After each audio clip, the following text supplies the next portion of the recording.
I'll tell you a story. There's no child here. A couple reached out to me.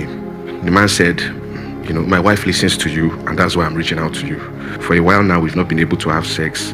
We had issues, this and this, but, we've settled, but, I don't know. We've not been able to have sex, and it's really, really getting to me. So I saw the email, and he was begging me to just have a conversation with her, that since she listens to me, and he believes that, I'll be able to get through to her. So I gave them an appointment, and we had a conversation. So we spoke. They had their marital issues here and there, and they said, they've resolved everything, and everything is fine. So I looked at her. So what's the issue? She said, I should tell him to leave the call. So I told him to drop. She said that one day when they were arguing, now the guy likes to have sex from the backside. Do you get what I'm saying? Like a style. And whatever they are doing, he will always just want to get her to be in that position. He said, but one day when they were arguing, if you are planning to get married, you are planning for ministry. God is giving you members, and He is trusting that even if they came with coconut head because of the sinful nature, God weighed you and said you are the best person to disciple them. What that means is that child will be lacking an essential component of their Christian walk if you are not responsible. Because in God's mind, even your pastor is not good enough. Even your own pastor is not good enough to pastor your child. God picked you because you are the best for the job. That child's pastor is you. And once you relegate that component, you have made that child miss a huge blessing that God gave them because you are irresponsible. Most of us here talk about praying fathers and praying mothers, mostly praying mothers, but you are not one. The way you are running your life, your children can't kneel down and say, God, remember my mother's prayer. They will be praying for you. You are in Netflix mom. The mental picture you have of your child is how you will dress them up. You don't know the meaning of justification, and you are praying for marriage. You cannot sit down with the Bible and make a defense for righteousness. You don't know it. There's no say, this month I want to get you ready. No time for laughing. You don't know it. So in God's eyes, you are praying for what you have not become. I want to give you, but not this you. It's not like this. What are the tenets of Christianity? The fundamentals of faith. You don't know it. Okay, somebody wants to convince God that they are disciplined enough to take care of a child. You don't have prayer life. So what God is hearing is that you will curse him because of the blessing. This is what I mean. When God gave Adam Eve and he fell, what did he say? It's the woman you gave me. You don't have prayer life now. You now have child. When God says, why are you not praying? It's the child that you gave me. So God says, since you don't have prayer life, let's work on that first. You see, not every delay is from hellfire. There is a way you'll be running your life. The devil will step aside. That is what he did to the children of Israel in the wilderness. He looked at them, he said, no need. Did you hear anything like the devil talking to this person? He said, look at the way they are going. They will self-destruct. Just leave them. So some people, the delay they are experiencing is self-imposed.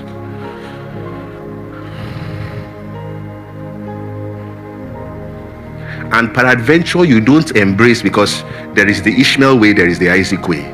Meaning, not everybody married got what God wanted to give them. They went to carry what God didn't give them.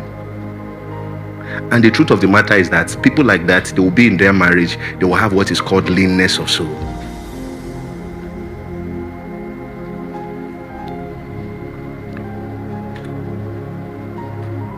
You are praying to get into what a lot of people are praying to come out of. Be careful what you pray for.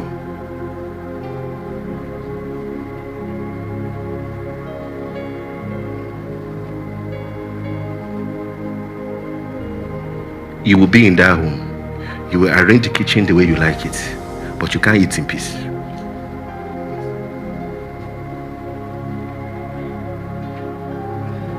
And the reason is because, see, let me tell you something. The way things are going in the church is looking like the world. 50% of Christian marriages end up in divorce, just like the world. So there is something wrong with how people are learning marriage. And I think the problem is that every time we want to talk about marriage in church, we put the ladies aside and leave the boys. Because when we make that segregation, the reason is because we know what we want to say is sensualism. It's not Bible.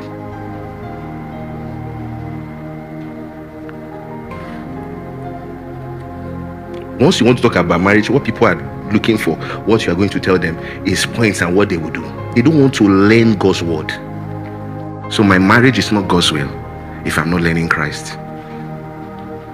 And I might think my spouse is the problem, but it might be me, because I'm refusing to change and learn how to be like Christ.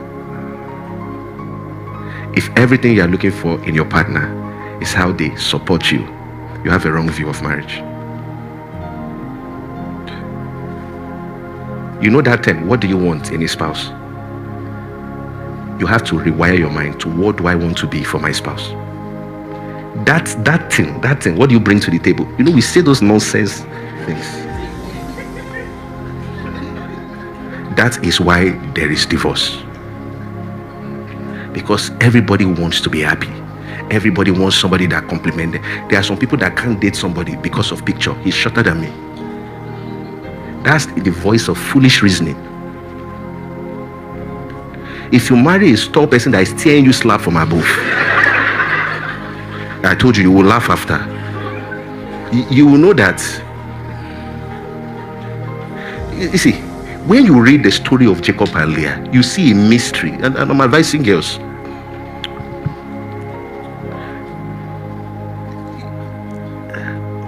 Don't be too much about what you like. The blessing of God is that you find a man that loves you more than you love him. Because look at this. When God said, let men love and let women submit, He touched us in our area of challenge. Because women will struggle with submission, so He touched you with that area of challenge, and men will struggle with love, because men's love is very, very, unstable attraction. Do you understand what I'm saying? And the love that God is demanding from the man, He now told him, He said, you must be ready to die for her. That kind of love, God is also trying to touch the heart of that man. So when you now find a man that is not trying to love you, that genuinely loves you, but you want to leave him for somebody you love, you are going to struggle. You will be like Leah. You will be fighting for validation. If you like, don't listen. Because, you see, anytime it's February, I'm always angry. Because you will talk, they will not hear word. They will not hear word. If you are not Rachel, no matter how you cook, he will not like you. Listen. His mind is on that person that he loves. So you will keep struggling, keep trying. All the children, she started naming him. My husband will one day love me. It won't be enough, sir. So if you notice you are Rachel in the story, embrace your Jacob. Don't go and be looking for someone that doesn't care for you. You are chatting this person, they did not respond. This other person has chatted you 7 times to say, yeah, I don't like his nose. You will soon know.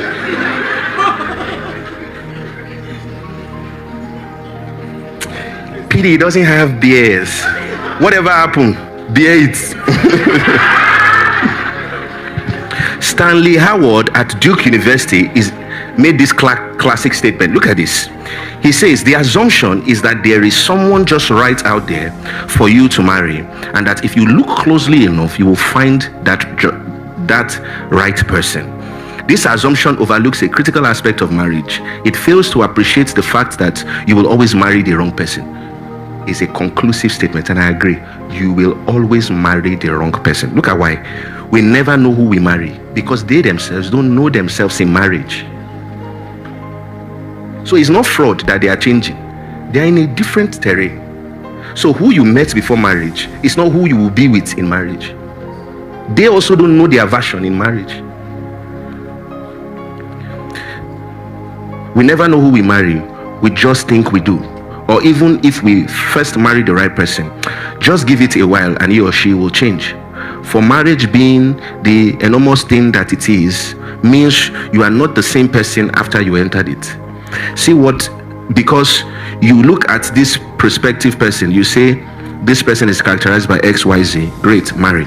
And now all of a sudden it's XYZ, D, A, B, C, and D, E, F, because you are in there. In other words, he's saying the person changes because you join their life.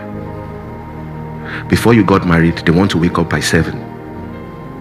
But now you have joined their life, you watch movies late. That's your own person.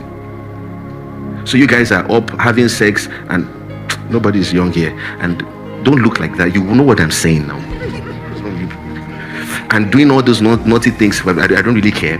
And you guys are sleeping by 3 o'clock. They're not going to wake up by 7 anymore. You are changing them. You were single before.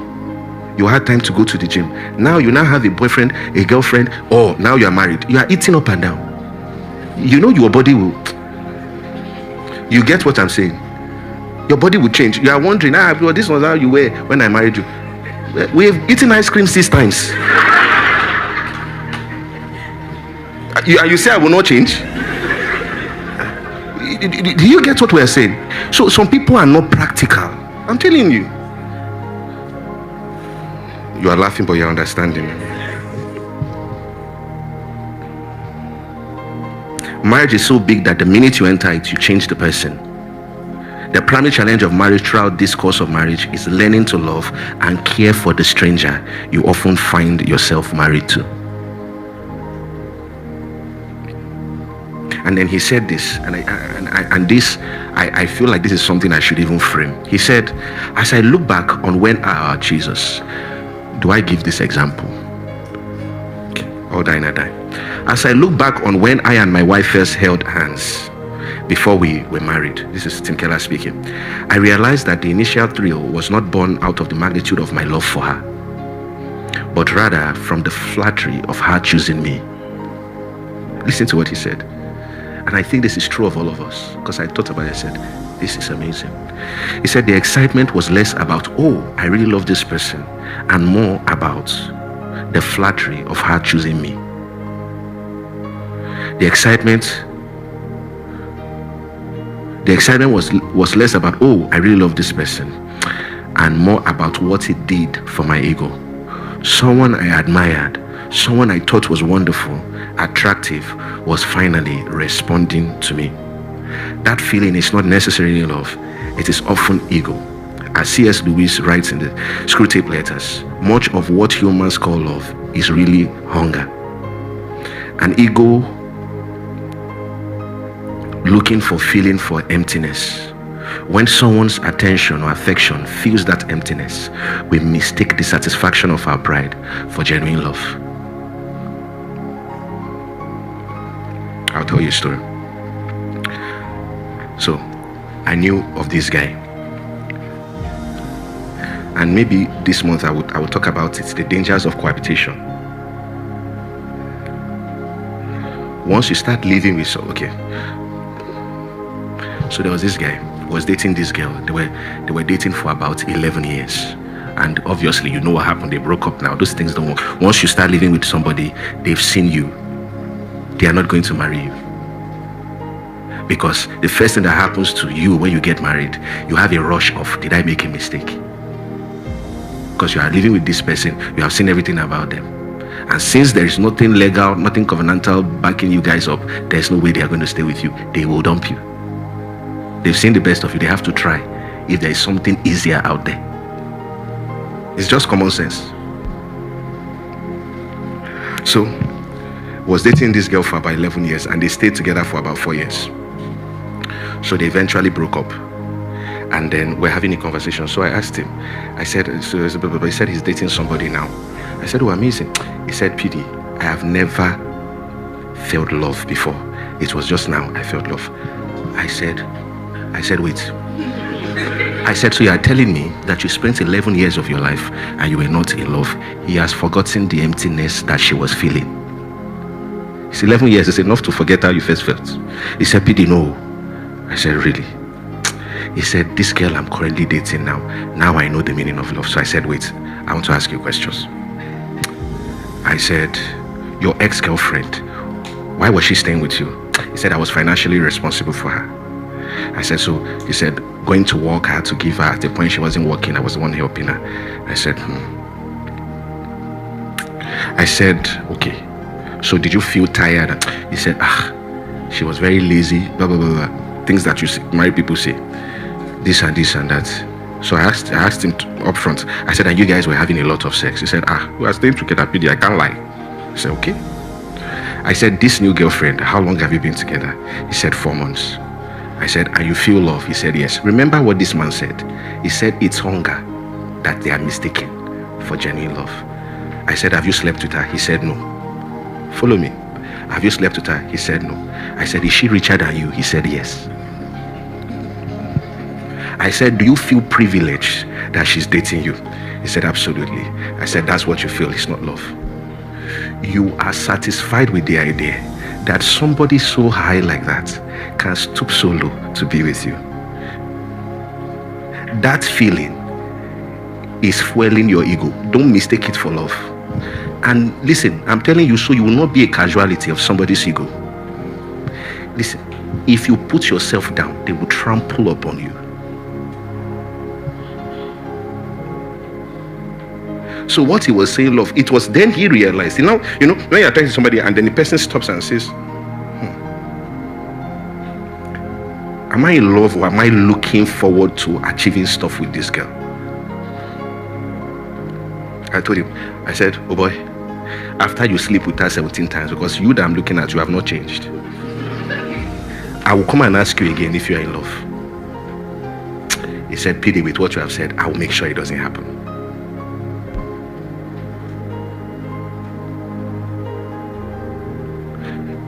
Listen, I'm saying it now because you can meet somebody in church and feel like you have hit a jackpot. And that is the beginning of your destruction. Not everybody saying Lord, Lord is under his lordship. And don't miss this. Anybody that can sin with you will sin against you. Anybody that sins with you will sin against you. Why should you trust somebody to not cheat on you if they were sleeping with you before you married? It's not smart to trust that person because during your courtship they displayed that they don't have self-control. I can't trust you. The premise I had to test you, we failed. So it means if you are pushed to the wall and I'm not there,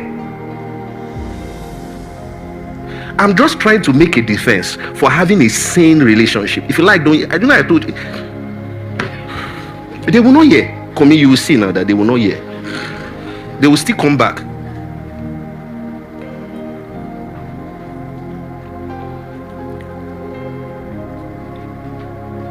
So a fruitful marriage, and I'm going to round up here. A fruitful marriage will be manifesting those fruit of the Spirit there. There will be that love. And that love is not a verbal love. It's not texting I love you. That love is how you treat me when you're angry. That God is angry with sin but still came to die for sinners. Are you getting what I'm saying? That God is angry with sin but he still came and died for sinners. You see, there are many mad people walking the streets. They call them Werialasho in my language. It means mad people dressed properly. Look here. One girl, she was in labor. I'm telling you real life story. She and her husband were fighting. They had misunderstanding. And she entered labor. They were keeping malice before the labor. And he left her. And she was in labor. It was the neighbor that came to carry her to the hospital. He said, Shebi, she's not talking to me. And that girl might have been praying, husband, Lord, husband, Lord, husband, Lord. And that goat will come, she will dance. Imagine that kind of darkness. Oh, do we want to talk about people that are very functional in church? They serve, loving people in church, and they are not talking to their spouse. Where a Christian will open her mouth and say some stuff like, I have everything, but that self-control God didn't give me.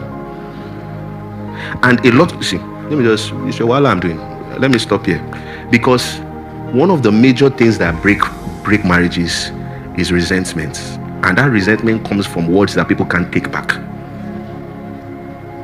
When somebody says something to you, that thing damages you, that thing can't leave your mind. I'll tell you a story. There's no child here. A couple reached out to me. The man said, my wife listens to you, and that's why I'm reaching out to you. For a while now, we've not been able to have sex. We had issues, this and this, but we've settled, but I don't know, we've not been able to have sex, and it's really, really getting to me. So I saw the email, and he was begging me to just have a conversation we have, that since she listens to me and he believes that I'll be able to get through to her. So I gave them an appointment and we had a conversation. So we spoke. They had their marital issues here and there, and they said they've resolved everything and everything is fine. So I looked at her. I said, so ma, what's the issue? Why are you not with your husband? I said, why are you not? Yeah. So she got it. She said I should tell him to leave the call. So I told him to drop. She said that one day when they were arguing, now the guy likes to have sex. Jesus is Lord. He likes to have sex from the backside, not that side though. Do you get what I'm saying? Like a style. If you don't get it, forget about it. Why are you stressing me? You're not making me look like a sinner. I'm shy. So that's what the guy likes. And whatever they are doing, he will always just want to get her to be in that position. He said, but one day when they were arguing, he said that she should carry her bony bum bum away. Now, they've settled the fight, and you are telling her to turn her bony bum bum. Don't laugh. Why are you laughing? It's not funny. You guys have settled the fight, and now you are telling her to turn that bony bum bum. So she says every time she turns, she remembers what he says, and she's not comfortable. She has forgiven him, but he has damaged her. Anybody that says their mind is out of their mind. You see, religion that doesn't bridle tongue is not religion. James, he summarized being pious to controlling your mouth. If you are the kind that must get it off your chest, I must say my mind, you have not known Christ. You have not learned Christ. You have not learned Christ. And a lot of people that have this thing I'm talking about, this sharp mouth, they are always defensive. They want to talk, and you because you are not ready to work on yourself, because it's also mouth, you'll be transferring trauma and talking jargons. Why not keep quiet and think before you talk? You go and tell somebody, I regret the day I met you. One guy told one girl, she said, no, the girl told the guy, he said, if they gave me devil and they put you beside me, I would have picked devil. So the man replied, he said, that means you'll be dating your brother.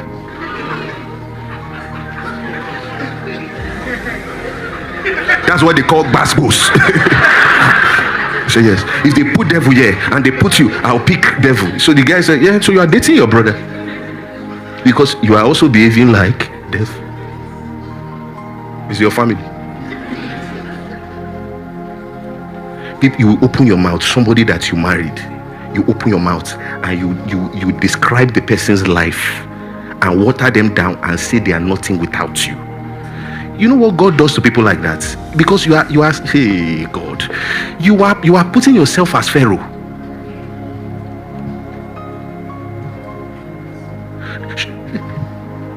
What about people? You see, if we only want to have conversation about the mouth, people that will be lying.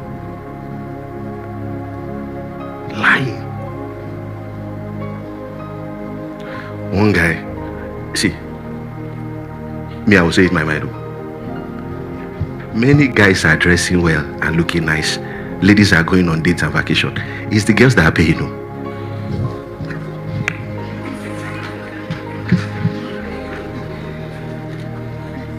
You don't have job, you're entitled. See the way they are looking at me. People with... This guy is a leader in church. You went and did arrange something. You have that fire going on. You went and married another person. You have that one going on in another country. So you have this going on here. You went to Nigeria, you have that going on. You now move to another state and have another girlfriend there. So you are 3 different human beings in 3 different places, and you are sharing the word of God. You are sharing. And you are sharing. It can't be well with you. No, it's not curse. Why are you laughing? It can't be well with you. And you are wondering why there is regression. You are wondering why. Come on. These are the issues that we are facing in church, where people will be acting like, and you see, that's why when you are a pastor can identify sheep and wolf in sheep clothing, but sheep cannot identify wolf because sheep is not seeing the face. Pastor is standing in front of them. Sheep is feeling the body, and to sheep it is sheep. So when you bring out that wolf and you hit the wolf to run away, sheep will say, pastor is not good. That's how he will treat us, because they think that the wolf is sheep. So you call somebody out and say, this person is not for you. You know what they will do? 2 of them will leave the church, form comradeship, and say you are a dictator.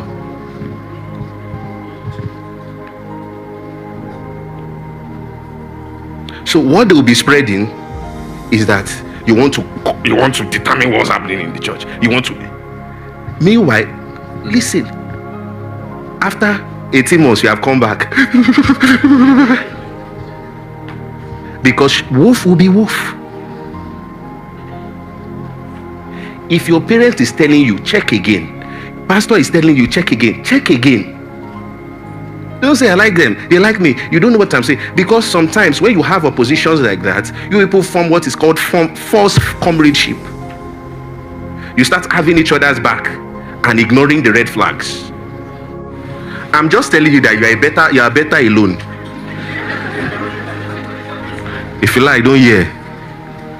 Let me tell you, it's a pastor is saying. Let me tell your neighbor, pastor is saying that you are better alone. Or is it that they are better without you alone? It can be anyway.